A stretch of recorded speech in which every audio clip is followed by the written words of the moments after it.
नमस्कार साथियों, स्वागत है आपको अपने YouTube चैनल एग्रो पाठशाला में। आज के इस सेशन में हम MCQ मैराथन लेने वाले हैं और ये जो मैराथन है ये टॉपिक वाइज है। इससे पहले जो मैराथन आपने देखा है वो एग्रोनॉमी का मैराथन है और वो मैराथन थ्योरी पोर्शन है और ये MCQ। एक दिन थ्योरी पोर्शन की क्लासेस चलेगी आपको और एक दिन MCQ की क्लासेस चलने वाली है, तो ये बात आप याद रखेंगे, ठीक है। एग्रोनॉमी की अगर हम बात करें तो इसमें MCQ क्या पैटर्न पे है। जैसे कल हमने क्लासिफिकेशन ऑफ क्रॉप पढ़ा था, तो उस क्लासिफिकेशन ऑफ क्रॉप उसके साथ साथ क्रॉपिंग सिस्टम एंड पैटर्न का MCQ हम यहाँ पे क्या करने वाले हैं, प्रैक्टिस करने वाले हैं। ये क्लास 1 है तो इसको याद रखेंगे। सौरभ सर के द्वारा ये क्लासेस ली जा रही है। ये जो डेडिकेटेड है यूपी AGTA के लिए है, कैन सुपरवाइजर। MP में जो तैयारी कर रहे हैं स्टूडेंट RAU का, उसके लिए और CCI के लिए। साथ में अगर आप IBPS AFA की भी तैयारी कर रहे हैं तो आपके लिए भी ये डेडिकेटेड है, तो आपके लिए भी यूजफुल हो जाएगा, ठीक है। चलिए आगे बात करते हैं। और देखो एग्रोनॉमी के मैराथन क्लासेस कैसे चलेगी थोड़ा सा आपको समझना है। इसमें हम पॉइंट 0 से लेकर हम कहाँ तक पहुँचेंगे, पॉइंट Z तक पहुँचेंगे। कैसे पॉइंट 0 से पॉइंट Z तक पहुँचने वाले हैं, इसको समझने का थोड़ा सा प्रयास कीजिएगा। जैसे कि मान लीजिए बेसिक ऑफ एग्रोनॉमी हमने स्टार्ट किया, ठीक है। तो पहले हम बेसिक ऑफ एग्रोनॉमी करवाएंगे, आफ्टर देन हम आगे की तरफ बढ़ेंगे कि क्रॉपिंग सिस्टम क्रॉपिंग पैटर्न की तरफ चलने वाले हैं, ठीक है। चलिए इसमें सबसे पहला जो क्वेश्चन रहने वाला है वो किस टॉपिक से रहेगा, तो बेसिक ऑफ एग्रोनॉमी से रहेगा। इस बात को आपको याद रखना है, ठीक है। बेसिक ऑफ एग्रोनॉमी से रहने वाला। फर्स्ट नंबर पे क्वेश्चन देखते हैं, क्वेश्चन को एनालिसिस करते हैं और उसको समझते हैं। पहले पढ़िएगा आप लोग, फिर आंसर दीजिएगा, ठीक है।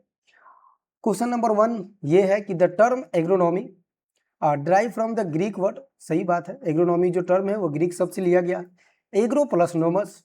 और व्हाट डज नोमस मीन्स, मतलब नोमस का मतलब क्या होता है। सिंपल कहने का मतलब है कि जो आप एग्रोनॉमी पढ़ते हो ना, ये दो शब्द से लिया गया है, एग्रो प्लस नोमस से लिया गया।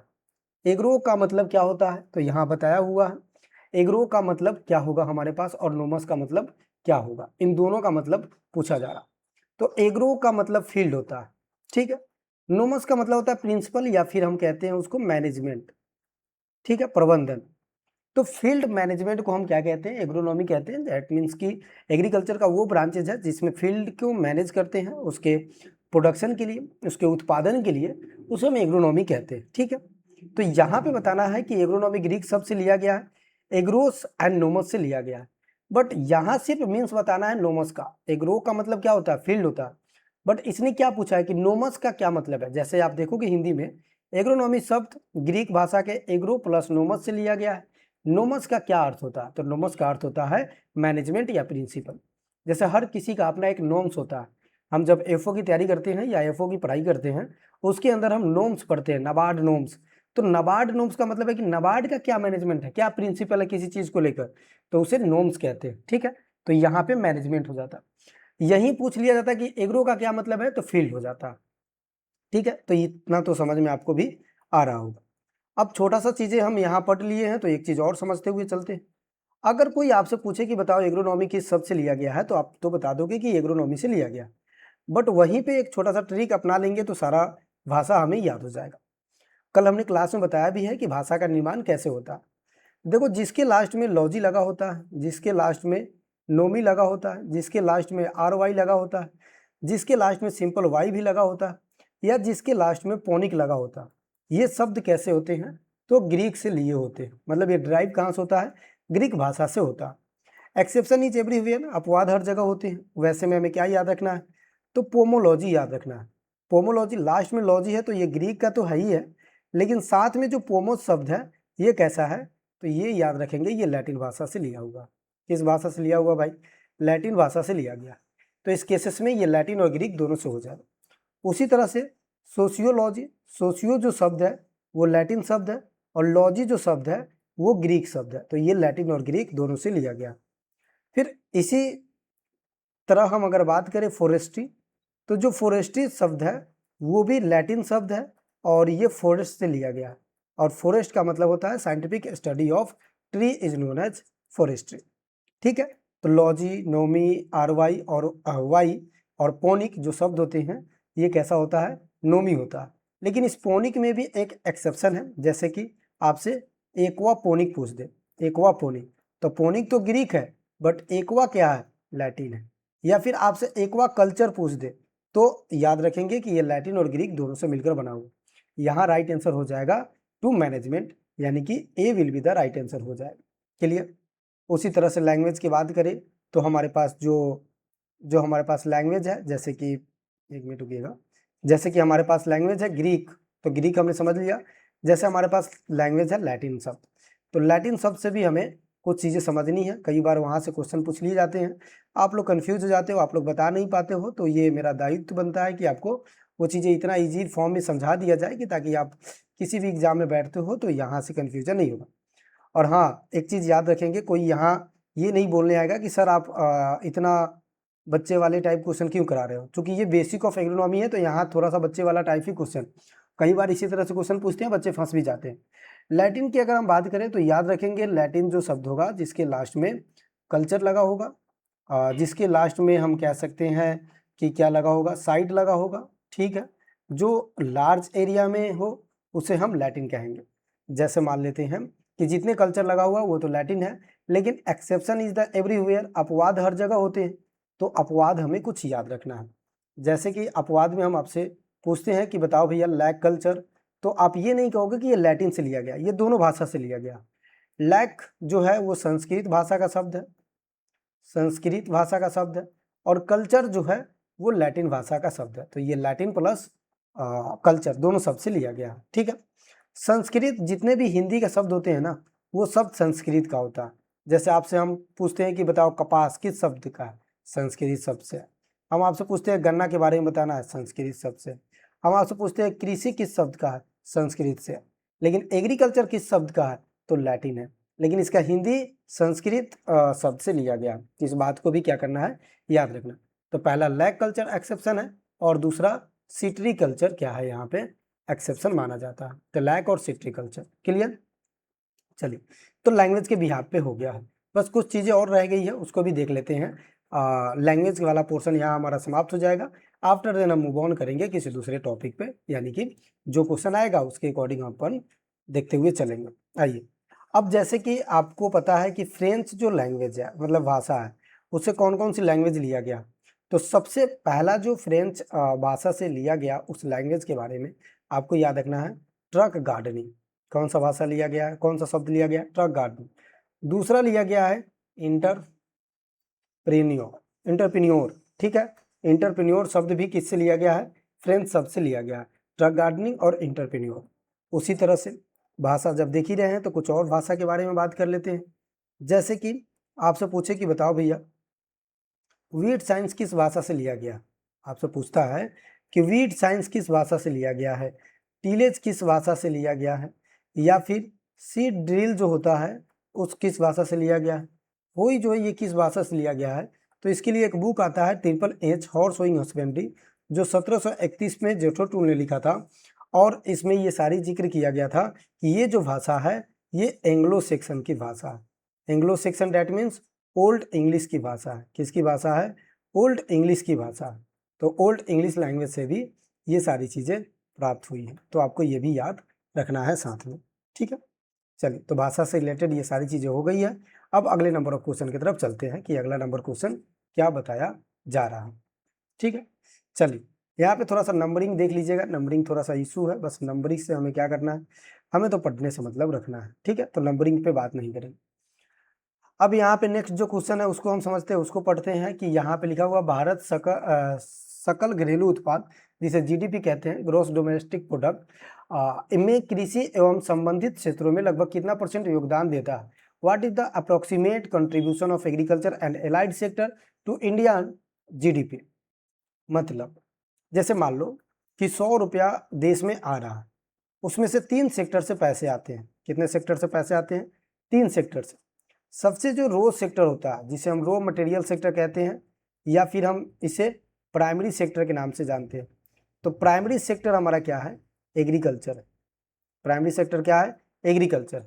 वहीं दूसरा अगर हम बात करें तो सर्विस सेक्टर। कौन सा सेक्टर, सर्विस सेक्टर है। तो आपको समझ में आया होगा कि प्राइमरी सेक्टर क्या होता है, जो रॉ मटेरियल जा रहा है वो प्राइमरी सेक्टर है। सेकेंडरी सेक्टर की अगर हम बात करेंगे तो आपको पता होगा कि सेकेंडरी सेक्टर क्या होता है, ठीक है। उसके बाद जिसमें इंडस्ट्री वगैरह आता है तो वो सेकेंडरी सेक्टर हो जाता है, जिसे हम इंडस्ट्री सेक्टर के नाम से जानते हैं। सर्विस की बात करेंगे तो ये टर्सरी सेक्टर के नाम से जाना जाता है। किस नाम से जाना जाता है? तो टर्सरी सेक्टर के नाम से जाना जाता है। और टर्सरी सेक्टर में याद रखिएगा कि 55% का कंट्रीब्यूशन होता है, यानी कि 55 रुपया यहाँ से आता है, यहाँ पे ये 17 से 18 रुपया आता है। एग्जैक्ट बात करें तो 17.17 आता है। एक और रेंज में बात करें तो कहीं कहीं 15 से 18 भी लिखा होगा, तो आपको कन्फ्यूज नहीं होना। तो पहला प्राइमरी सेक्टर, दूसरा तीसरा टर्सरी सेक्टर, और दूसरा जो होता है वो सेकेंडरी सेक्टर जिसे कहते हैं। और इसी को हम किस नाम से जानते हैं? तो इसी को इंडस्ट्रियल सेक्टर के नाम से जानते हैं। जितने इंडस्ट्री है उस सेक्टर को इंडस्ट्रियल सेक्टर कहते हैं। और इसमें जो कंट्रीब्यूशन होता है वो 27 रुपया होता है, टोटल मिलाकर 100 रुपया। इस 100 रुपीज़ में जो हमने कमाया है उसमें से 55 रुपया तो सर्विस से आ रहा है, 17 रुपया जो है वो एग्रीकल्चर से आ रहा है, और 27 रुपया जो है वो जो सेकेंडरी सेक्टर है यानी कि इंडस्ट्रियल सेक्टर है वहाँ से कंट्रीब्यूट हो रहा है। इस बात को आपको क्या करना है? याद रखना। लेकिन एक टर्म होता है GVA, यानी कि ग्रॉस वैल्यू एडिशन। अगर किसी प्रकार के प्रोडक्ट में वैल्यू एडिशन करके उसके प्राइस को बढ़ा लेते हैं तो उसे हम GVA कहते हैं, और इसमें 18% शेयर करता है। जबकि GDP में पूछे कितना परसेंट शेयर करता है तो एक रेंज में अगर हम बताना चाहें तो 15 से 18%, एग्जैक्ट बताना चाहें तो 17.17% इसमें होता है। आई थिंक आपको क्लियर हो चुका होगा। तो एलाइड और एग्रीकल्चर सेक्टर क्या 10% होता है? भाई ये तो कतई नहीं हो सकता। 16 से 18% होता है, 25 से 30% होता है, गलत है। 35 से 40 गलत है, चूंकि हमने एक रेंज में बात किया। अब आपको ये भी सोचना होगा कि एग्जैक्ट कोई डेटा नहीं हुआ है। यहाँ 16 से 18 है तो यहाँ मैंने 16 से 18 नहीं बताया, 15 से 18 बताया, 17.17 बताया। तो आपको उस समय का प्रेजेंस ऑफ माइंड काम करना चाहिए कि इसमें ये हो सकता है, 25 से 30 तो हो नहीं सकता है, 35 से 40 हो नहीं सकता है, तो 16 से 18 होगा। और इतना पास पास ऑप्शन नहीं होगा जितना आपके मन में चल रहा होगा कि भैया 17 भी तो दे सकता है, नहीं दे सकता, एक ही देगा। तो राइट आंसर क्या हो जाएगा? B will be the right answer होगा। क्या आंसर होगा भैया? B will be the right answer हो जाएगा। क्लियर? चलिए आइए अगले नंबर ऑफ क्वेश्चन की तरफ चलते हैं और उसको समझते हैं। अगला नंबर ऑफ क्वेश्चन हमारा क्या कह रहा है, इसको समझने का हम क्या करेंगे, थोड़ा सा प्रयास करेंगे कि अगला नंबर बताया क्या जा रहा है। 1 मिनट, ये यहाँ पहुँच गए क्या? चलिए कोई, तो हमको याद रखना है कि कितना परसेंट सेक्टर पे कंट्रीब्यूशन होता है। अगला क्वेश्चन GDP से ही है तो उसको भी देख लेते हैं। अगला क्वेश्चन है कि which of the following statement regarding the agriculture contribution GDP के बारे में कुछ बताना है। जैसे कि agriculture share in GDP increase every year, हर साल इंक्रीज होता है क्या? ऐसा नहीं हो सकता है, कई बार कम भी हो सकता है ना भाई, तो हर साल तो इंक्रीज नहीं हो सकता है। Agriculture share GDP decline over time but it is remaining whittle sector of India economy. चलो ठीक है, देख लेंगे। कृषि में GDP का योगदान समय के साथ घटता है, लेकिन ये अभी भी भारतीय अर्थव्यवस्था का एक महत्वपूर्ण क्षेत्र है। GDP एग्रीकल्चर में कोई कंट्रीब्यूशन नहीं देता है, ये तो और ज़्यादा गलत बातें बता रहा है कि एग्रीकल्चर देता ही नहीं है। तो फिर इतने दिनों से जो हम लोग पढ़ रहे हैं वो तो गलत पढ़ रहे हैं, तो ये गलत हो जाएगा, ठीक है। उसके बाद agriculture contribution only to export, क्या ये एक्सपोर्ट के लिए करता है? नहीं, ये इंपोर्ट एक्सपोर्ट और GDP के लिए भी कंट्रीब्यूशन करता है, तो ये भी गलत होगा। तो पहला गलत, तीसरा गलत, चौथा गलत, तो दूसरा हमारा राइट आंसर हो जाएगा। हालांकि ये राइट आंसर की तरफ जाता भी है, इसका आंसर देखेंगे तो लिखा हुआ कृषि का GDP योगदान समय के साथ घटता है, ऑब्वियस सी बात है, बढ़ता घटता दोनों रहता है, लेकिन अभी भी भारतीय अर्थव्यवस्था में ये महत्वपूर्ण क्षेत्र निभाती है, इसमें कहीं दो राय नहीं है, ये सही है। अगले नंबर ऑफ क्वेश्चन की तरफ चलते हैं भैया। अगला नंबर ऑफ क्वेश्चन बहुत इजी है, थोड़ा सा आपको ध्यान देना है और बताना है, हालांकि अभी बता चुके थे शायद। आपको बताना है कि who is the father of tillage, मतलब फादर ऑफ टीलेज किसे कहते हैं? Who is the father of tillage? जेठो टूल को कहते हैं, EN बोरलॉग को कहते हैं, पीटर डिक्रेसेंजी को कहते हैं, MS स्वामीनाथन को कहते हैं, उसके बाद लुक वार्ड को कहते हैं। किसको कहते हैं? देखो, Jethro Tull father of tillage, and weed जो टर्म दिया था इन्हें नहीं दिया था। एनी बोरलॉग एग्रीकल्चर के फादर है और उसके साथ साथ ग्रीन रेवोल्यूशन के वर्ल्ड में फादर है, ये बात आपको याद रखना। फिर पीटर डी क्रेसेंजी एग्रोनॉमी के फादर है। किनके फादर है? एग्रोनॉमी के फादर है। M S Swaminathan father of agriculture in India and father of green revolution in India. उसके साथ साथ इन्होंने एवरग्रीन जैसे प्रोग्राम भी चलाया था। लुक वार्ड की बात करें तो ये मेट्रोलॉजी, सिर्फ मेटीरियोलॉजी के फादर है, एग्रोमेट्रोलॉजी नहीं, सिर्फ मेटीरियोलॉजी के फादर है। अब आप लोग कमेंट में बताओगे कि एग्रोमेट्रोलॉजी के फादर कौन है भाई, एग्रोमेट्रोलॉजी के फादर कौन सा है? तो इसका राइट आंसर क्या हो जाएगा? Jethro to.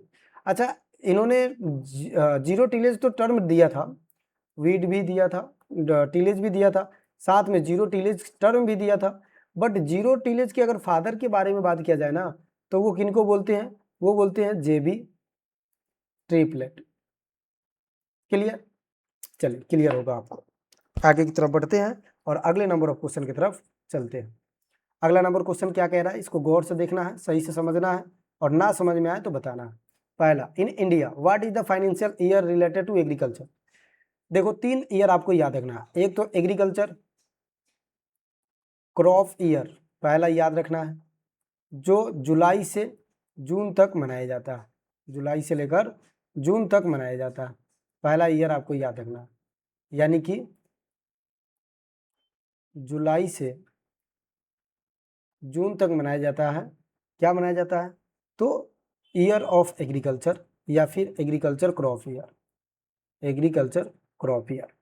बट सिर्फ आपसे पूछे एग्रीकल्चर ईयर, क्रॉप ईयर नहीं पूछा जा रहा, तब हम क्या बताएंगे? तब हम बताएंगे जून से लेकर 31 मई तक। ठीक है। फिर आपसे पूछे कि बताओ मानसून सीजन कब आता है, तो याद रखेंगे खरीफ। क्या याद रखेंगे? खरीफ। तो आई थिंक आपको समझ में आया होगा। तीसरा, फाइनेंशियल ईयर की बात करें तो याद रखेंगे हमेशा 1 अप्रैल से लेकर अगले मार्च तक, ये फाइनेंशियल ईयर है। तो इसमें 1 अप्रैल कहाँ है भाई? जहाँ पे है। तो C will be the right answer हो जाएगा। कौन सा राइट आंसर हो जाएगा? C will be the right answer हो जाएगा। आया होगा समझ में, आशा करता हूँ। आगे चलते हैं। अगला नंबर ऑफ क्वेश्चन, अब हमारा इंट्रोडक्शन वाला पार्ट उतना ही था, बेसिक वाला पार्ट। अब क्लासिफिकेशन ऑफ क्रॉप का एमसीक्यू देख रहे हैं। क्लासिफिकेशन ऑफ क्रॉप एग्रोनॉमी का। ठीक है। आइए, सबसे पहला क्वेश्चन भाई पढ़ लेते हैं, इसको जवाब दे देंगे आपको। फिर पढ़ने पे पाया जा रहा है कि क्वेश्चन क्या बताने का कोशिश कर रहा है या क्या पूछा जा रहा है। देखना, crop grow in winter season. Crop grow को हम विंटर सीजन में करते हैं। अक्टूबर से लेकर मार्च आर्ट्स क्लासिफाइड, ये कल की थ्योरी क्लासेस में भी है। खरीफ, रबी, जायद और फिर कैच क्रॉप। देखो कैच क्रॉप की अगर हम बात करें, इसमें आंसर भी बता दिया क्या आपको? चलो चलो चलो,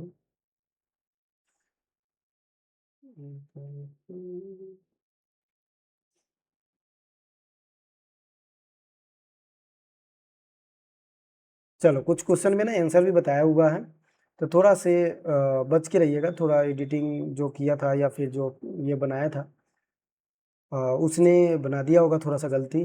अब टेक्निकल टीम एग्रीकल्चर वाले नहीं है ना, तो उनको लगता है कि आंसर भी दे देना चाहिए। बट कोई ना, यहाँ से हम फैक्ट समझते हुए चलते हैं। देखो 3 हमारे पास ईयर है, एक रबी, एक खरीफ, एक जायद। पहले खरीफ स्टार्ट होता है तो याद रखेंगे जून से लेकर जुलाई तक, और 3 से 4 मंथ होता है, तो यहाँ से जून, जुलाई, अगस्त, सितंबर, अक्टूबर। तो हम लिख सकते हैं सितंबर टू अक्टूबर। ठीक है, सितंबर टू अक्टूबर। रबी की बात करें तो हम लिखेंगे अक्टूबर से नवंबर, इसका सोइंग होगा, चूंकि उसका हार्वेस्टिंग तो इसका सोइंग। वहीं पे फिर अगर हम जायद की बात करें तो between the rabi and kharif season का, और इसके अगर मंथ वाइज बात करें तो हम याद रखेंगे मार्च से लेकर मई तक हुआ था। ठीक है, मार्च से लेकर मई तक, इस बात को याद रखेंगे। अब दूसरी केसेस क्या है, तो अक्टूबर से मार्च बताया गया है, यानी कि पूरे सीजन के बारे में बता दिया जा रहा है। तो सोइंग तो हम ठीक है अक्टूबर में करते हैं, नवंबर में, लेकिन इसकी हार्वेस्टिंग जो है ना फेब और मार्च में करते हैं। तो फेब और मार्च में कर रहे हैं, तो यहाँ पे राइट आंसर क्या होना चाहिए? रबी होना चाहिए। तो रबी यानी कि B will be the right answer. अब साथ में आप फैक्ट लेते चलिए भाई, कलेक्ट कीजिए अपने फैक्ट को। एक्स्ट्रा चीज़ें भी तो नॉलेज होना चाहिए, नहीं तो ये क्वेश्चन फॉर्मेट में दे देते, आप वहाँ से बना लेते। एक्स्ट्रा चीज़ क्या फॉर्मेट देखना है आपको? एक्स्ट्रा चीज़ आपको ये देखना है कि जो रबी है, जो खरीफ है और जो जायद है, ये तीनों जो है अरेबिक वर्ड से लिया हुआ या अरबी वर्ड से लिया हुआ, अरबी भाषा से लिया हुआ। साथ में जो मानसून शब्द होता है वो भी अरबिक भाषा से लिया गया। तो यहाँ पे राइट आंसर रबी हो जाएगा, खरीफ नहीं होगा। खरीफ को हम मानसून सीजन के नाम से जानते हैं, इस बात को याद रखेंगे। जायद में हम जो वेजिटेबल्स क्रॉप होते हैं उसको ग्रो कर लेते हैं, उसके साथ साथ शॉर्ट ड्यूरेशन वाले क्रॉप को ग्रो करते हैं। कैच क्रॉप कल ही बताया था, catch and contingent crop. Catch crop का मतलब होता है कि जब आपने सोइंग किया और जब आप हार्वेस्टिंग करने वाले हो, इसके 1 मंथ 2 मंथ पहले ही क्रॉप नुकसान हो गया ड्यू टू एनी रीजन, कोई भी कारणवश से नुकसान हो गया, तो ये जो समय है इसका आपने यूटिलाइज किया कि शॉर्ट डे प्लांट लगा देते हैं, जैसे कि उड़द आप लगा देते हो, जैसे कि मूंग लगा देते हो, और यहाँ से प्रोडक्शन मिल जाएगा, समय का समय भी यूटिलाइज हो जाएगा, और जो हमारा लोकेशन है या जो हमारा जगह है वो भी हमारा यूटिलाइज हो जाएगा। तो right answer will be kharif crop. आगे पढ़ते हैं। अगला नंबर क्वेश्चन क्या कह रहा है, consider of flowing statement about the जेठो टूल। जेठो टूल के बारे में स्टेटमेंट दिया जा रहा है कि ही रोट, मतलब इन्होंने एक बुक लिखी थी जिसका नाम था हॉर्स सोइंग हस्बेंड्री। तो क्या triple H book Jethro Tull ने 1731 ईस्वी में नहीं लिखी थी? लिखी थी। तो पहला स्टेटमेंट तो हमारा सही होता है। दूसरा statement, he is called off father of zero tillage या जीरो बजट नेचुरल फार्मिंग, जो कि गलत है। जीरो बजट, जिसे NZB कहते हैं, जीरो बजट नेचुरल फार्मिंग, ये सुभाष पालेकर ने दिया था। क्लियर है? तो अब हमारे पास जो सेकेंड आंसर है वो गलत हो जाएगा स्टेटमेंट, और ये हमारा राइट स्टेटमेंट हो जाएगा। तो केवल एक ही सही है, यानी कि A will be the right answer. केवल एक ही सही है, A will be the right answer. चलो इसके बारे में ज़्यादा चर्चा नहीं करेंगे। अब जो क्वेश्चन AGTM में पूछा हुआ है वहाँ से भी क्वेश्चन हमने रखा है, तो यहाँ से भी पढ़ लेते हैं और इसके आसपास के चीज़ों को भी इकट्ठा कर लेंगे कि जब जरूरी पड़े या एग्जामिनर पूछ ले तो हम वहाँ पे वापस होकर आना ना पड़े। तो which of the following classified as minor millets. देखो, अगर आप ढंग से सीरियल्स को पढ़ोगे ना, सीरियल्स को, तो 3 प्रकार के इसमें सीरियल्स होते हैं। एक तो ट्रू सीरियल्स, जिसे हम कंप्लीट सीरियल्स के नाम से जानते हैं। दूसरा जो होता है उसे मिलेट्स के नाम से जानते हैं। और तीसरा जो होता है इसे हम स्यूडो सीरियल्स के नाम से जानते हैं। कंप्लीट जिसे हम सीरियल्स कहते हैं उसमें हमारे पास आ जाएगा राइस, उसमें हमारे पास आ जाएगा व्हीट, उसमें हमारे पास आ जाएगा बार्ले, और उसमें हमारे पास आ जाएगा ओट। ठीक है, ये कंप्लीट है, ये याद रखेंगे, मतलब ये सीरियल्स है। इसमें आ जाएगा हमारे पास मेज। अब आपसे मिलेट्स के बारे में बात करें तो मिलेट्स भी कितने प्रकार का होगा भाई? तो मिलेट्स भी 2 प्रकार का होगा। यहाँ लिख देता हूँ, मिलेट्स कितने प्रकार का होगा? तो 2 प्रकार का होगा। 2 प्रकार के मिलेट्स होते हैं। पहला जो होगा वो होगा हमारे पास लार्ज मिलेट, और on the basis of side है लार्ज मिलेट। दूसरा स्मॉलेस्ट मिलेट। और ये किसके आधार पे है? तो ये भी लिख लेना भाई, किसके आधार पे है? On the basis of seed size. Large की अगर हम बात करें तो 3 नाम आप अगर याद रख लेते हो। अच्छा, इस लार्ज को ना मेजर मिलेट भी कहते हैं, मेजर मिलेट, और इसको हम माइनर मिलेट के नाम से जानते हैं। मेजर में आ जाएगा सोरगम, जिसको हम हिंदी में ज्वार के नाम से जानते हैं। और दूसरा जो नाम होगा वो किंग ऑफ कोर सीरियल्स। ठीक है, उसके बाद अगर हम बात करें तो कोर सीरियल्स तो बोलते ही बोलते हैं, तो ये इतना ही याद रखना। ठीक है, उसके बाद पर मिलेट,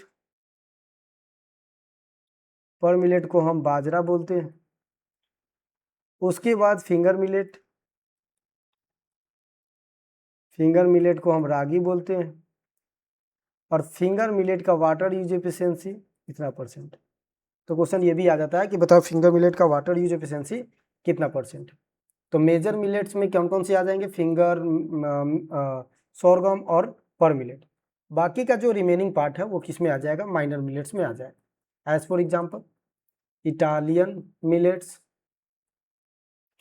उसके बाद वर्नियार्ड मिलेट्स, उसके बाद कोडो मिलेट्स, प्रोसो मिलेट, ये सब मिलेट जो होता है वो कैसा होता है, माइनर मिलेट्स के कैटेगरी में आते हैं। तो दो प्रकार के मिलेट्स होते हैं, ठीक है। अब मिलेट्स आया हुआ है तो यहाँ पे मिलेट्स से रिलेटेड और क्वेश्चन भी देख लेते हैं भाई। मिलेट्स के बारे में याद रखेंगे कि 2018 में हम नेशनल ईयर ऑफ मिलेट्स के रूप में मनाते हैं, नेशनल ईयर ऑफ मिलेट्स के रूप में मनाते हैं, और इसी समय इसको हम नाम देते हैं न्यूट्री सीरियल्स। लेकिन 2023 में याद रखना है international year of millet celebrate करते हैं FAO के द्वारा, यानी कि food and agriculture organisation.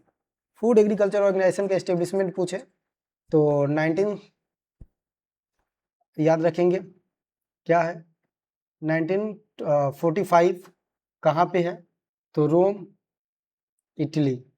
FCI कह रहे हैं FAO, ये क्या करता है, तो ये इंटरनेशनल ईयर और नेशनल ईयर जितने भी होते हैं इन्हीं के द्वारा मनाया जाता है। अब यहाँ पे माइनर मिलेट्स पूछा गया। अब सच बताना, अगर आपको माइनर मेजर पता है तो क्या माइनर नहीं पता हो सकता है? हो सकता है, इसमें कोई दो राय नहीं।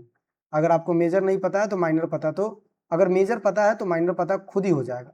कैसे हो जाएगा भाई, जो मेजर है उसको एलिमिनेट कर दो। एज फॉर एग्जाम्पल क्या है, तो एज फॉर एग्जाम्पल हमारे पास ये है, पर मिलेट कभी नहीं होगा माइनर, ठीक है। उसके बाद फिंगर कभी नहीं होगा, उसके बाद ज्वार जिसे हम सोरगम कहते हैं कभी नहीं होगा। मेज तो मिलेट्स है ही नहीं, ये क्या है, तो सीरियल्स है, हालांकि सीरियल्स, ठीक है। तो फॉक्सटेल मिलेट हमारे पास क्या हो जाएगा, राइट एग्जाम्पल और राइट आंसर हो जाएगा, तो फॉक्सटेल मिलेट। आपसे कोडो भी पूछे तो आप बता दोगे। अगर मेजर है तो उसको एलिमिनेट कर देंगे, माइनर बना देंगे।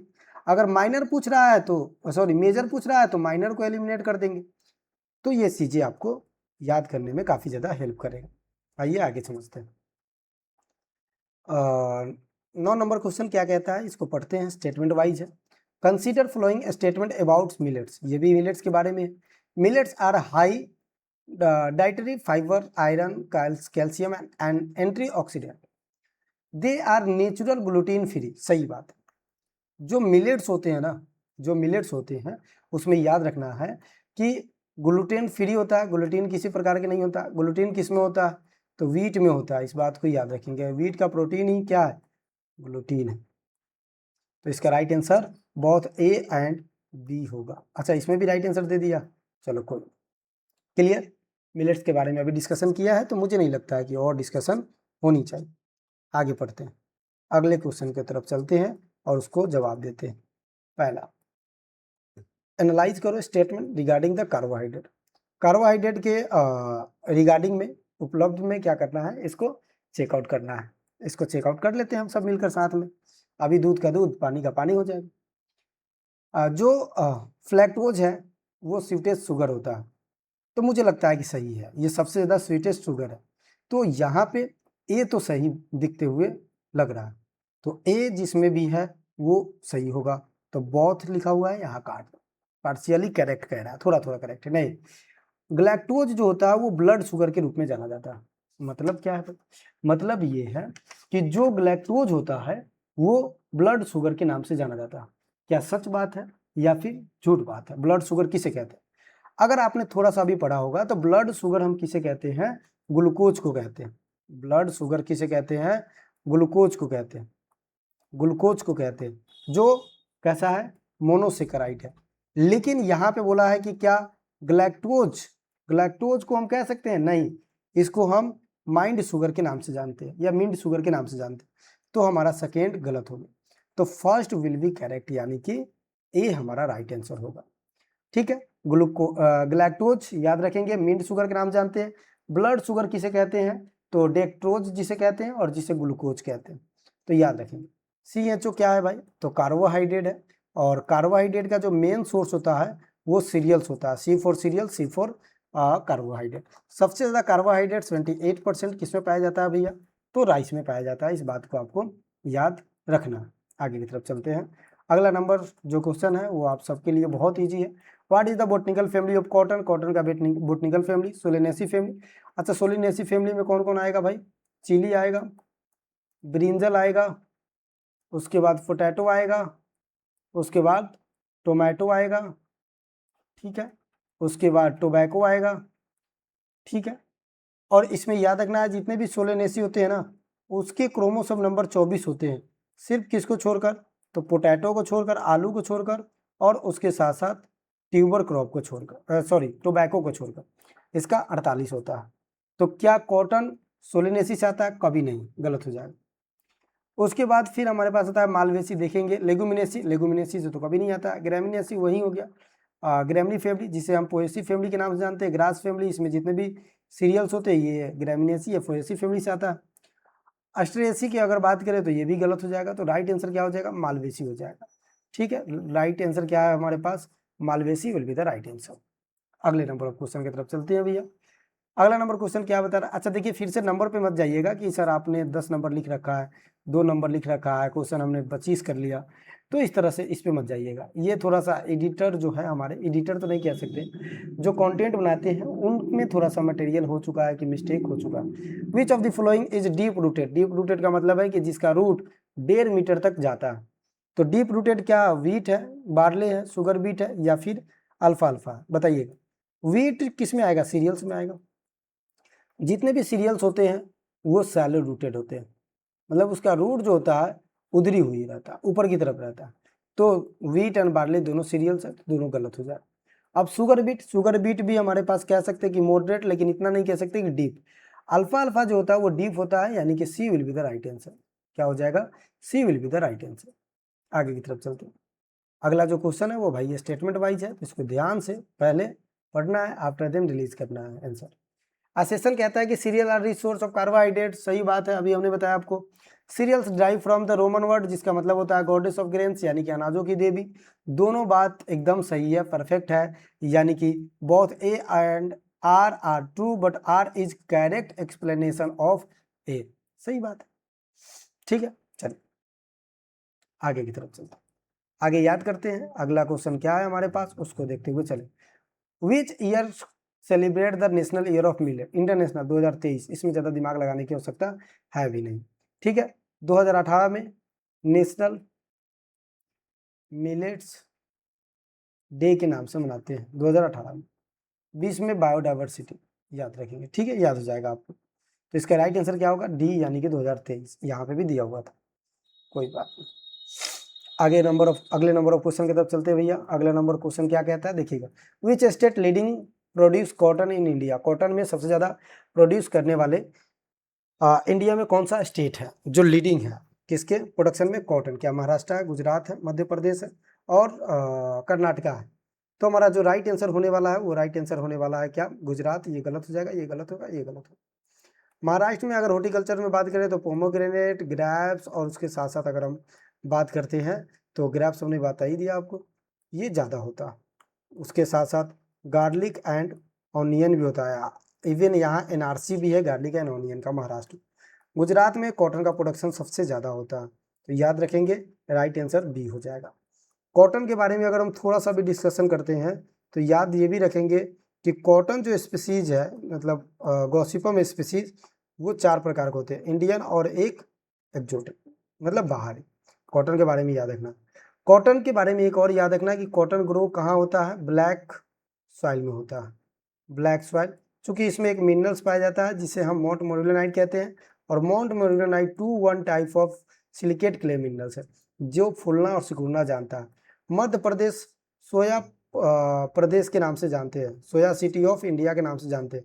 सोयाबीन सबसे ज़्यादा मध्य प्रदेश में होता है। कर्नाटका के बारे में आपको याद नहीं रखना है, इसमें किसी प्रकार का कोई कंटेंट हमारे पास अवेलेबल नहीं है। हालांकि देखेंगे तो आपको समझ में आ जाएगा कि जो, एक मिनट, चलिए चलिए, तो इसका राइट आंसर क्या होगा? तो गुजरात इसका राइट आंसर हो जाएगा। कॉटन का प्रोडक्शन वही होता है। अच्छा, कॉटन में 2 प्रोसेस होता है, बताइएगा, गिनिंग और जिसे हम जीनिंग भी कह देते हैं। और उसके साथ साथ आप क्या बताओगे, तो आप बताओगे जो सल्फ्यूरिक एसिड से उसे हटाते हैं, जिसे हम डीलेंटिंग कहते हैं। तो लिंट को हटाना डीलेंटिंग कहलाता है। अब आपको कमेंट में ये बताना है कि कॉटन का बोटनिकल नेम क्या है। अगला नंबर ऑफ क्वेश्चन है कि which crop have the fast growth, ये फास्ट ग्रोथ करता है rate, are use substitute main crop the field, मतलब मेन क्रॉप जिन फसलों की वृद्धि तेजी से होती है और जिनके उपयोग मुख्य फसलों के विफल होने पे विकल्प के रूप में किया जाता है। अभी हमने बताया कि सोइंग यहाँ करोगे, हार्वेस्टिंग इस पॉइंट पे करना है, इसमें बीच में इंटरकल्चर ऑपरेशन होगा। अब इंटरकल्चर ऑपरेशन है और पहला जो क्रॉप है उसको हार्वेस्टिंग से 1 मंथ या 2 मंथ पहले ही वो फेल हो जाता है due to any natural disaster. तो इसके बीच में जो भी क्रॉप हम लगाएंगे समय को बचाने के लिए और साथ में लैंड का यूटिलाइजेशन सही हो जाए, वो क्या होगा, वो हमारा कहलाएगा कैच क्रॉप या फिर इमरजेंसी क्रॉप। क्या कहलाएगा, कैच क्रॉप या इमरजेंसी क्रॉप। तो B will be the right answer होगा।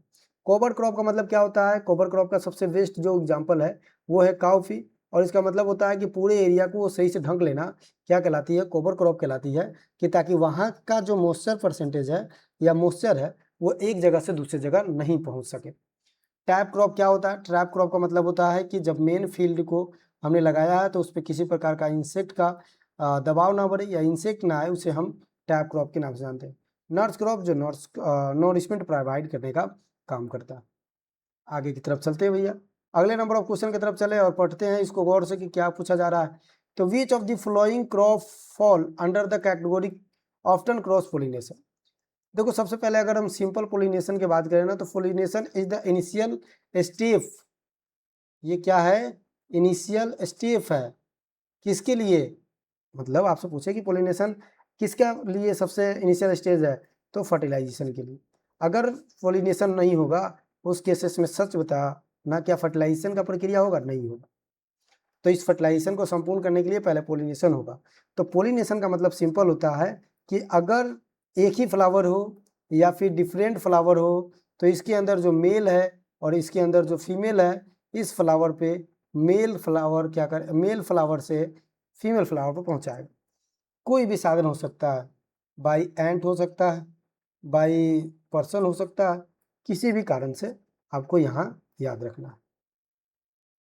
तो यहाँ पे पूछा जा रहा है कि ऑफ्टन क्रॉस पोलिनेशन, पोलिनेशन कितने प्रकार के, 3 प्रकार के।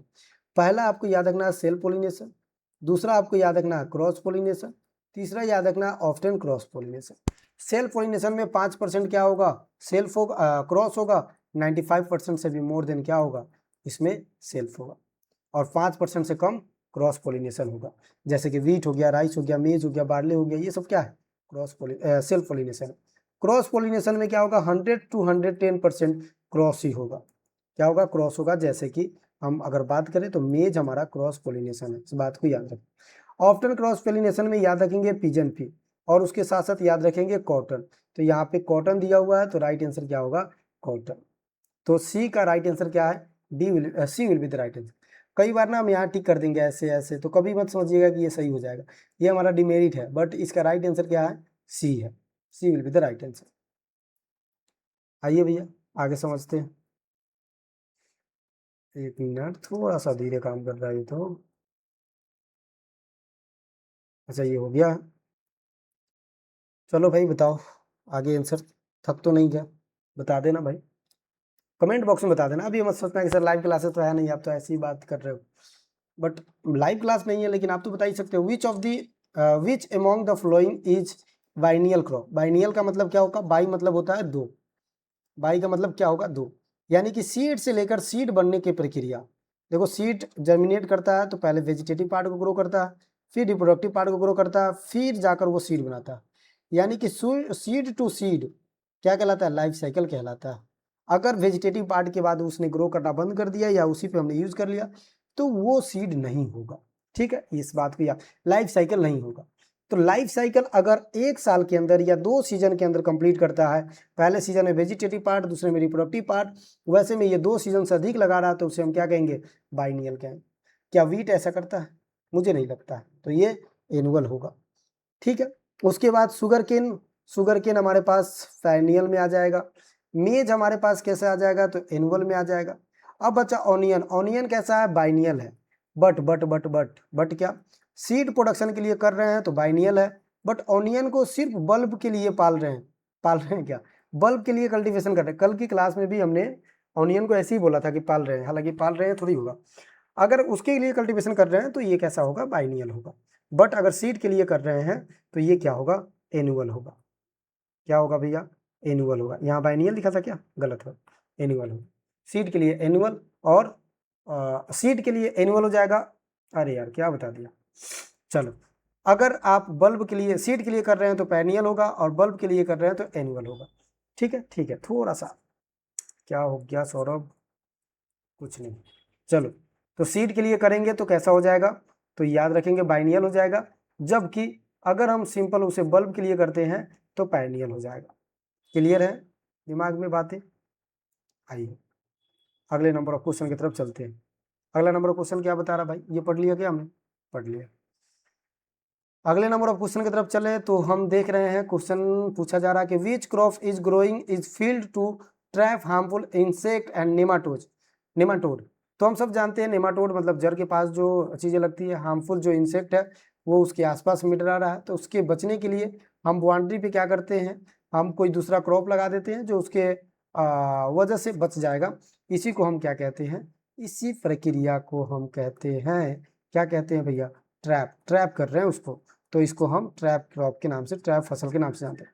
ट्रक जो लार्ज फार्मिंग करना हो और डिस्टेंस फार्मिंग करना हो और लार्ज एरिया तक पहुंचाना हो उसे ट्रक फार्मिंग कहते हैं। साइलेज आप सब जानते हैं कि साइलेज का मतलब होता है कि ग्रीन अवस्था में किसी को स्टोरेज करना, कंजर्वेशन करना, साइलेज कहलाता है।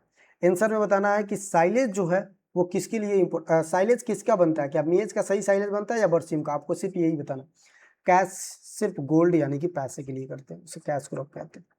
आगे अगला नंबर क्वेश्चन क्या बताया जा रहा है भाई, देखना गौर से, इसको समझने का प्रयास करना। What defined is energy crop, energy crop क्या, ऊर्जा फसल क्या होती है, इसको परिभाषित करें। A crop consume as a condiments, यानी कि मसाले के रूप में यूज होता है। भाई ये कब से हो रहा है, एनर्जी के लिए मसाला खाते हैं आप, मुझे तो ऐसा नहीं लगता। Crop grow in sugar production, energy के लिए क्या शुगर प्रोडक्शन करते, देख लेते हैं। Non food crop harvested and combusted combusted to produce heat and power. तो मुझे लगता है कि ये राइट आंसर है, heat and power. Crop use to protect erosion, erosion थोड़ी, इरोजन रोकने के लिए तो हम दूसरा चीज यूज करते हैं। तो इस बात को याद रखेंगे, इसका राइट आंसर क्या हो जाएगा, C will be the right answer हो जाएगा। एनर्जी क्रॉप क्या होता है कि जो भोजन के रूप में तो हम ग्रहण नहीं करते हैं बट वो प्रोड्यूस करता है हीट एंड पावर, उसे हम कहते हैं एनर्जी क्रॉप। अब एक एग्जाम्पल फिर आपके लिए है, हालांकि आपको बताना है, कल हम फिर पूछेंगे, नहीं बता पाओगे तो हम खुद से आपको बता देंगे। चलिए पैरानोटेरा क्रॉप, पैरानोटेरा क्रॉप ये किसका नाम है भाई, तो रिले क्रॉपिंग का नाम है। और रिले क्रॉपिंग को हम क्या कहते हैं, ओवरलैपिंग क्रॉपिंग के नाम से जानते हैं। ओवरलैपिंग कैसे, मान लो ये हमने एक क्रॉप लगाया और ये क्रॉप लगाया, इसका सोइंग हम स्टार्ट करते हैं, इसका हार्वेस्टिंग स्टार्ट करेंगे। इससे पहले हमने क्या किया, बी क्रॉप लगा दिया। क्या लगा दिया भैया, बी क्रॉप यहाँ पे लगा देते हैं। यानी कि पहला क्रॉप तो अभी हार्वेस्टिंग नहीं हुआ, लेकिन उससे पहले दूसरा क्रॉप लगा देते हैं। तो दूसरा क्रॉप जो लगा है ना वो रिले कहलाता है। अब खुद देखो दोनों ओवरलैप कर रहा है कुछ समय तक, तो इसे ओवरलैप क्रॉप के नाम से जानते हैं। और अदर स्टेट में जो इसको हम कहते हैं वो अलग अलग नाम से जानते हैं, मतलब अलग अलग नाम से। जैसे कि बिहार की अगर हम बात करें, उत्तर प्रदेश की बात करें, उड़ीसा की बात करें, तो इसको पैरा के नाम से बुलाते हैं। किसके नाम से, पैरा के नाम से बुलाते हैं। बट अगर यही चीज़ मध्य प्रदेश में हो रहा है उसे उटेरा के नाम से बुलाते हैं। क्लियर है।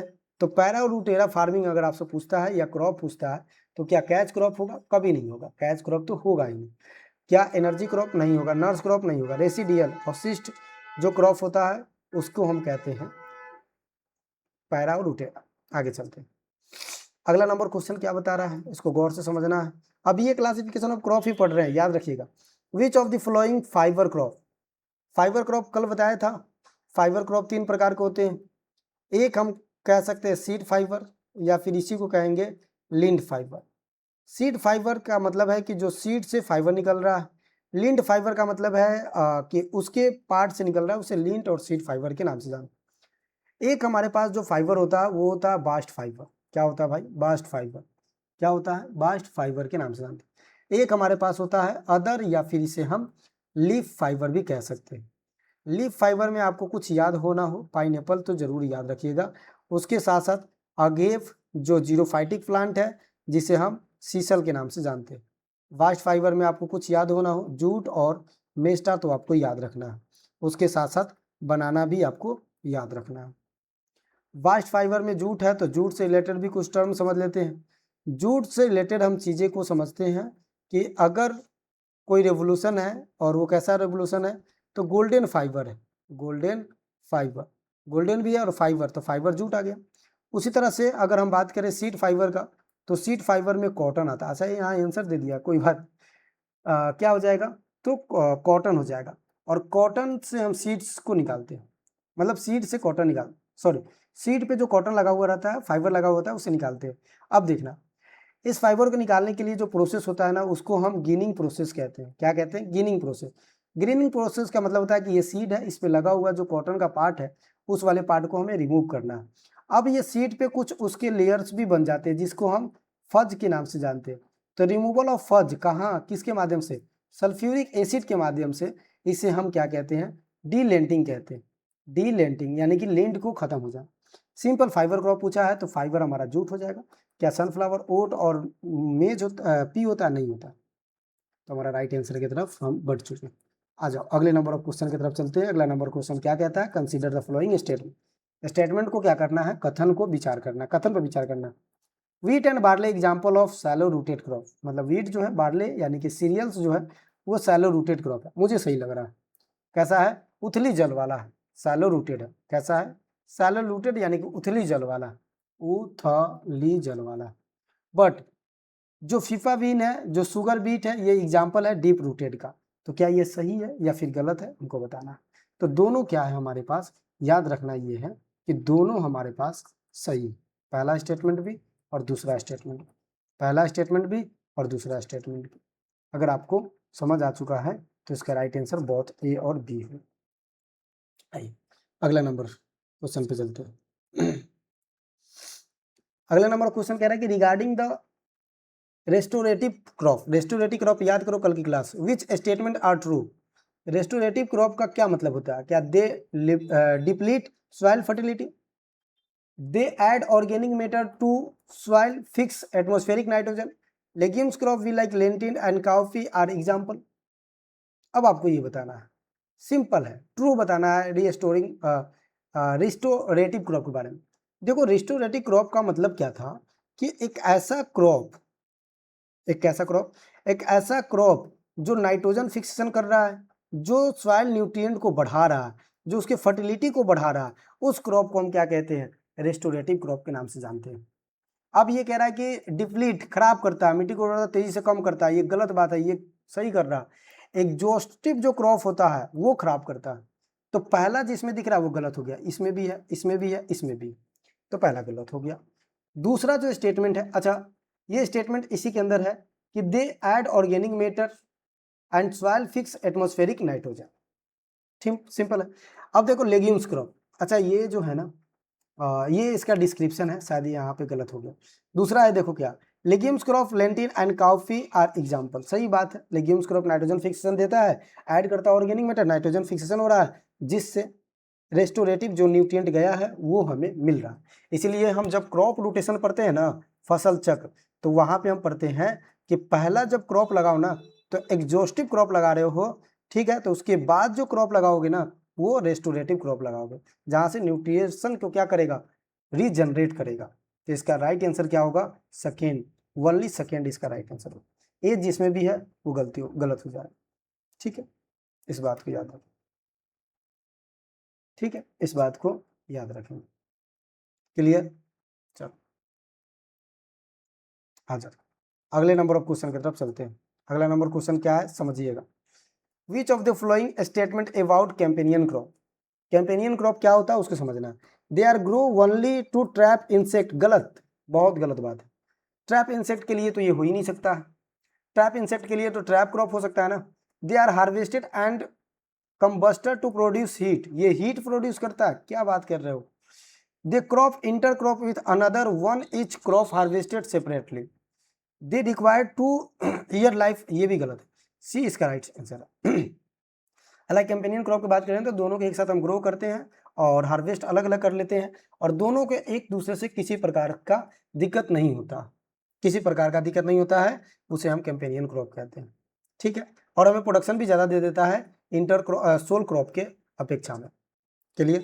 चलिए आगे अगले नंबर ऑफ क्वेश्चन की तरफ चलते हैं, इसको समझने का प्रयास करेंगे कि ये क्या पूछा जा रहा है। Consider the following perennial crop, perennial crop के बारे में बताओ। They are indefinite life period, do not die after reproductive. क्या रिप्रोडक्टिव पार्ट के बाद वो मर जाता है या नहीं मरता है? तो ये तो सही है, अगर रिप्रोडक्टिव पार्ट के बाद वो मर जाता तो वो पेरेनियल क्रॉप होता ही नहीं। ये तो ईयर बाई ईयर चला जा रहा है, इसलिए इसे हम पेरेनियल क्रॉप कहते हैं। तो पहला जो स्टेटमेंट है वो बिल्कुल सही है। दूसरा statement, sugar cane and white clover जो होता है वो एग्जाम्पल होता है इसका, ये राइट आंसर। तो बोथ ए एंड बी यानी कि एक और दो क्या है, सही जवाब है। तो बी हमारा, सी हमारा राइट आंसर। चलो आगे की तरफ चलते। आगे याद रखना है क्या पूछा जा रहा है। Potato is example of root crop. क्या पोटैटो रूट क्रॉप का एग्जाम्पल है? सही बात है, रूट क्रॉप का एग्जाम्पल है। ठीक है, ये बात याद रखना है। Carrot is tuber crop. क्या ये ट्यूबर क्रॉप का एग्जाम्पल है? अब आपने बोला है कि हाँ आप सही कह रहे हो, लेकिन ये गलत है, दोनों गलत है। कैसे गलत है देखो, पोटैटो रूट क्रॉप कब से हो गया मेरे भाई? पोटैटो हमेशा ट्यूबर क्रॉप के अंतर में आता है। कैरोट कब से ट्यूबर क्रॉप हो गया? ये हमेशा रूट क्रॉप के अंदर में आता है। तो रिगार्डिंग रूट एंड ट्यूबर के बारे में बताना है, तो पहला और दूसरा दोनों गलत है, नाइदर ए और बी। क्लियर है? तो इस बात को याद रखेंगे, यानी कि D will be the right answer. 37 number question हो गया। आगे चलते हैं अगला क्वेश्चन। आज क्लासिफिकेशन ऑफ क्रॉप पूरा समाप्त करेंगे। विच of the flowing classified day neutral plant, बताया था। फोटो पीरियोडिज्म याद करो, फोटो पीरियोडिज्म किसने दिया? तो हमने ये भी बताया था आपको, गार्डनर एंड एलार्ड नामक साइंटिस्ट ने दिया था। कब दिया था? 1920 में दिया था। फोटो का मतलब क्या होता है? सिंपल लाइट होता है। और पीरियोडिज्म का मतलब क्या होता है? सिंपल पीरियड होता है। यानी कि लाइट कितना चाहिए, किसके लिए? फ्लावरिंग के लिए। तो फ्लावरिंग के रिस्पेक्ट में जो डे लेंथ चाहिए, लाइट चाहिए, उसे हम क्या कहते हैं? फोटो पीरियोडिज्म कहते हैं। और फोटो पीरियोडिज्म के आधार पे प्लांट को कितने भागों में बांटा जाता है? तो 3 भागों में बांटा जाता है। ठीक है, कितने भागों में बांटा जाता है? 3 भागों में बांटा जाता है। और कल की क्लास में ये हमने डिस्कशन किया था, अगर आपको थोड़ा सा भी याद हो तो बताइए कितने भागों में बांटा जाता है? 3 भागों में बांटा जाता है। पहला शॉर्ट डे प्लांट, पहला क्या है? Short day plant. दूसरा डे न्यूटन, हालांकि दूसरे नंबर पे डे न्यूटन नहीं लिखना चाहिए बट लिख देता हूँ। Long day plant. अब सिंपल याद रखना है कि अगर 12 घंटे से कम लाइट चाहिए उसको फ्लावरिंग के लिए, शॉर्ट डे प्लांट। कम कितना चाहिए, लॉन्ग डे कितना चाहिए? तो 12 से 14। देखो कई कई बुक में 12 से 14 लिखा है, लेकिन मोर देन है। उसके बाद डे न्यूटन में कोई इफेक्ट नहीं पड़ता है, लाइट तो चाहिए नो डाउट, लेकिन इसको इफेक्ट कोई नहीं पड़ता। इन तीनों के बीच में एक होता है मिड डे प्लांट, जो 12 से 14 घंटे के बीच की लाइट चाहिए, जिसमें भी 2 प्रकार होता है, short day mid day plant, long day mid day plant. जिसमें से short day mid day plant का मतलब है क्या? Sugar cane. कल बताया था, अगर आपने याद किया होगा तो आपको पता होगा। हमने बोला कि day neutral plant, day neutral plant में हमने पूरे लिस्ट भी लिखाया था, चिल्ली के बारे में, ब्रिंजल के बारे में, टोमेटो के बारे में। उसके साथ साथ हम बात करें तो कुकुरबिट्स के बारे में। उसके बाद अगर हम बात करें तो कॉटन के बारे में। ये सारी चीज़ें हमने लिखाया था। अब यहाँ पे सोरगम है, गलत हो गया। वीट हो गया, गलत हो गया। बार्ले हो गया, गलत हो गया। टोमेटो हो गया, राइट आंसर हो गया। डी है, गलत है। तो हमारे पास क्या है? D will be the right answer. Tomato हमारा कैसा है? Day neutral plant. बताओ करवाया था कि नहीं करवाया था? क्लियर है? आ जाओ यहाँ पढ़ो। यहाँ क्या पढ़ोगे? देखो असेशन है और यहाँ रीजन है। असेशन में क्या कहता है इसको समझना है, रीजन में क्या कहता है इसको समझना है। Kharif crop required warm weather and major period crop growth. मतलब क्रॉप ग्रोथ जो करता है उसमें मेजर पीरियड जो चाहिए उसको वेट वेदर चाहिए, मतलब ज़्यादा नमी वाला। उसके बाद वार्म रिक्वायरमेंट चाहिए इसको, पहला चीज। Kharif crop are grow monsoon month June to October. अब खुद से बताओ कल जब हम मानसून पढ़ा रहे थे, मानसून के बारे में कि मानसून क्रॉप किसे कहते हैं, तो खरीफ को कह रहे थे, और सीजन पढ़ा रहे थे, तो ये दोनों चीज़ें हमने बताया था कि खरीफ रबी जायद जो है अरेबिक भाषा से लिया गया है, और खरीफ जो है वो जून जुलाई में होता है, और उसको वार्म सीजन चाहिए और ह्यूमिड क्लाइमेट चाहिए, बोला था हमने। इसे मानसून मंथ में यानी कि जून अक्टूबर में होता है। तो ए भी सही है, और इसका एक्सप्लेनेशन भी कर रहा है। कौन कर रहा है? ए का एक्सप्लेनेशन कर रहा है आर। क्लियर है? तो A will be the right answer हो जाएगा। सिंपल मतलब है भाई, यहाँ पे ज़्यादा दिमाग लगाने की आवश्यकता ही नहीं है। आ जाओ अगले नंबर पर चलते हैं। यहाँ पे आपको मिलान चिन्ह है, तो आपको मिलान चिन्ह करना है। देखो मैचिंग करना है crop and their scientific name. Wheat Oryza sativa, barley Zea mays, rice Triticum स्टीबम, मेज ओलिडियम वल्गेर। अब आपको मैच करना है। कितना इजी है यार, राइस तो सबको याद है, 9th क्लास से पढ़ रहे हैं। राइस क्या हो जाएगा? ओरिजा सटाइवा। तो 3 का ए देखो, 3 का ए देखो, एक ही में है। 3 का ए यहाँ नहीं है, यहाँ नहीं है, यहाँ नहीं है, इन तीनों को काट दो, A will be the right answer. थोड़ा सा सेटिस्फेक्शन लेवल नहीं बढ़ रहा है, बढ़ा दो भाई। मेज जिया मेज, 4 का बी, 4 का बी सही है। यहाँ पे भी 4 का बी था, लेकिन 3 का डी नहीं था, 3 का ए नहीं था, तो ये गलत हो जाएगा। राइट विल बी ए, यानी कि A will be the right answer. चलिए अभी देखो, ये जो क्वेश्चन है ना, बहुत इंपॉर्टेंट क्वेश्चन करवा रहे हैं आपको, आप याद रखना इस बात को। चलो दूसरा, विच of the following crop show a very high degree of in breeding depression. In breeding depression आप सब जानते हैं, ये किस में होता है भाई? सेल्फ पोलिनेशन में होता है क्या, या क्रॉस पोलिनेशन में होता है? ये मुझे नहीं पता, आप बताओ। मैं आपसे क्वेश्चन पूछ रहा हूं कि क्या इन ब्रीडिंग डिप्रेशन जो होता है वो सेल्फ पोलिनेशन में होता है या क्रॉस पोलिनेशन में होता है? ये पूछा हुआ क्वेश्चन है, और ये याद होना ही चाहिए आपको। इसका आंसर बता देता हूं, लेकिन इसको बढ़िया से आप कल पढ़ के आओगे और मुझे बताओगे। इसका आंसर होगा अल्फा अल्फा, जिसे हम लुसर्न के नाम से जानते हैं, और जिसको हम क्वीन ऑफ फोडर क्रॉप कहते हैं। ओके चलो आगे, आगे क्या है, दिल में क्या है? 10 इन्फ्लोरेसेंस, जिसे इन्फ्लोरेसेंस कहते हैं।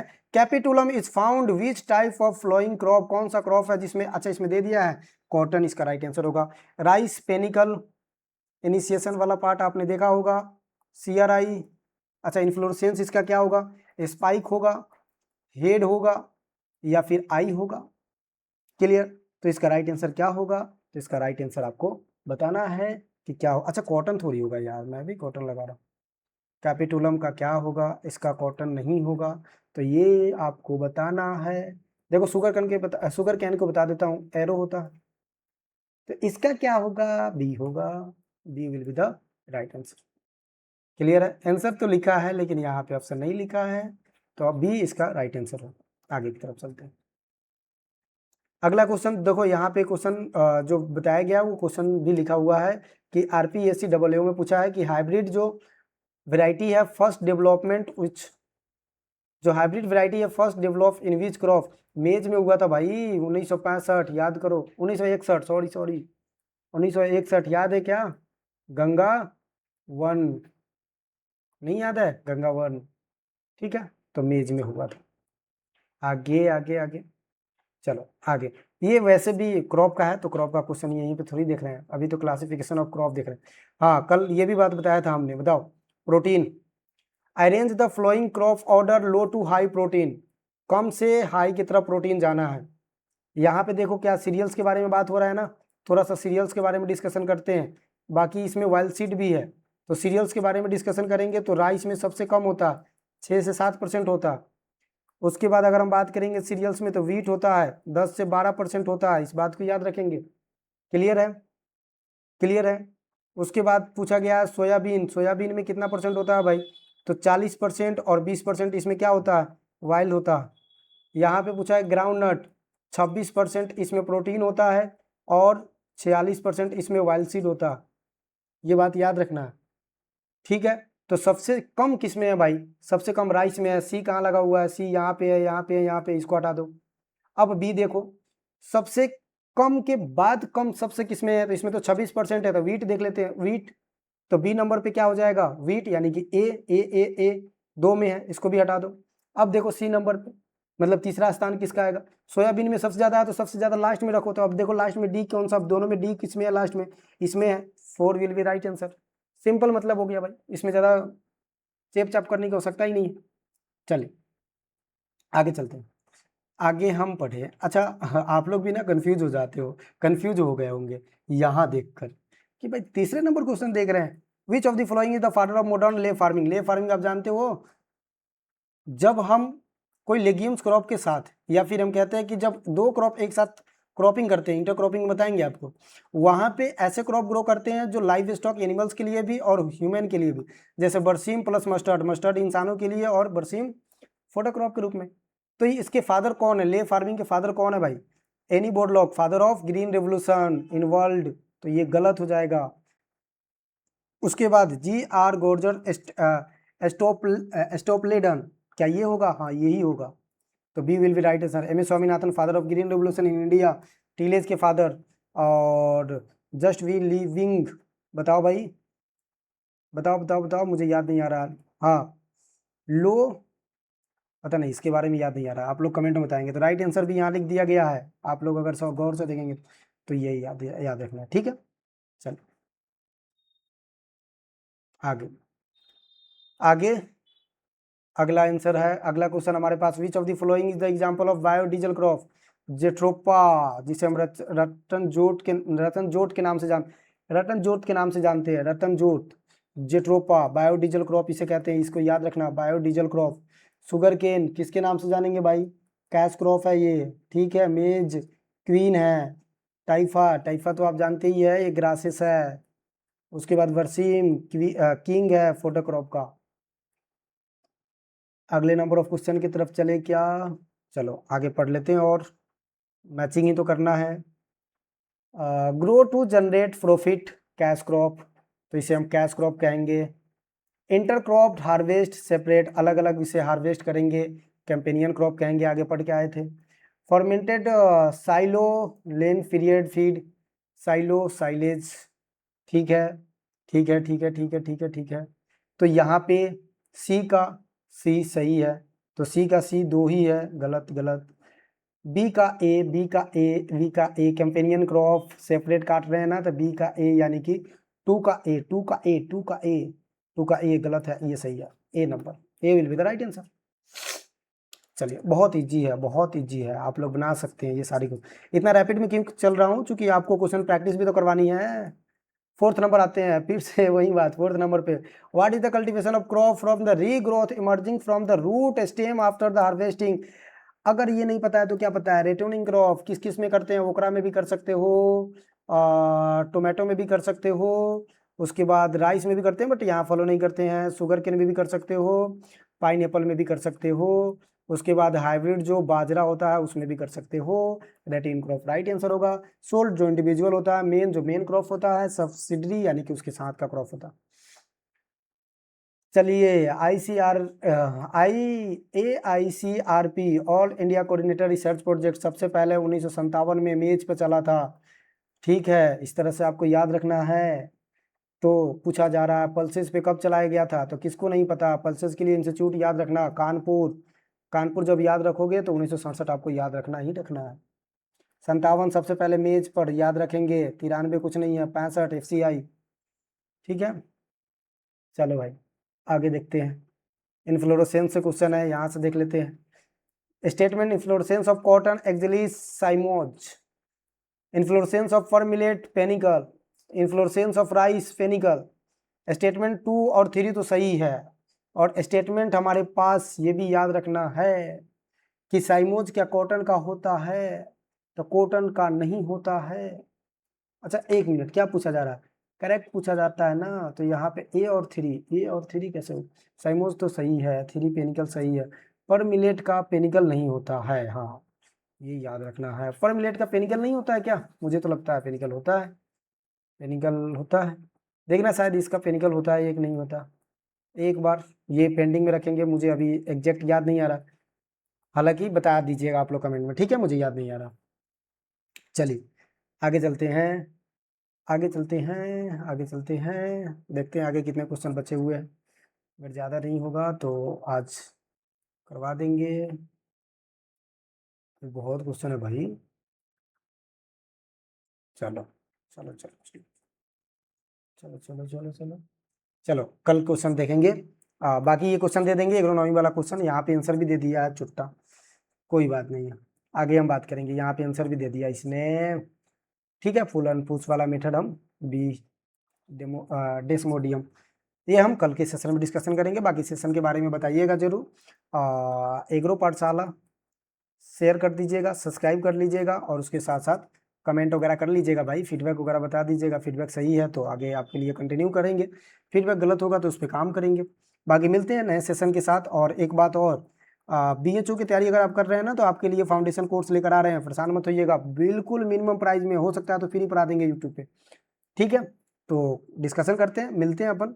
जब तक के लिए धन्यवाद, पढ़ते रहिए, मस्त रहिए, स्वस्थ रहिए, अगले सेशन में हम मिलेंगे। अच्छा ये PDF चाहिए आप लोगों को, PDF भी दे देता हूँ भाई। PDF किस नाम से दे दूँ आप लोगों का, AGTA 2026 के नाम से दे देता हूँ। व्यू बोल्ड फाइल में डाउनलोड कर देता हूँ, सेव कर देता हूँ कि ताकि सेव हो जाए। ये सेव होने में 2-4 मिनट लगेगा, तो जब तक 2-4 मिनट में अपने चैनल का प्रचार कर लेता हूँ। इन 2-4 मिनटों में आपको ये करना है, सब्सक्राइब कर लेना है जब तक ये सेव हो रहा है। हालांकि सेव बाद में भी कर लेते, यहाँ पे तो टाइम लगेगा, टाइम तो लगेगा, इसमें ज़्यादा फाइल होगा शायद। 1 मिनट 1 मिनट।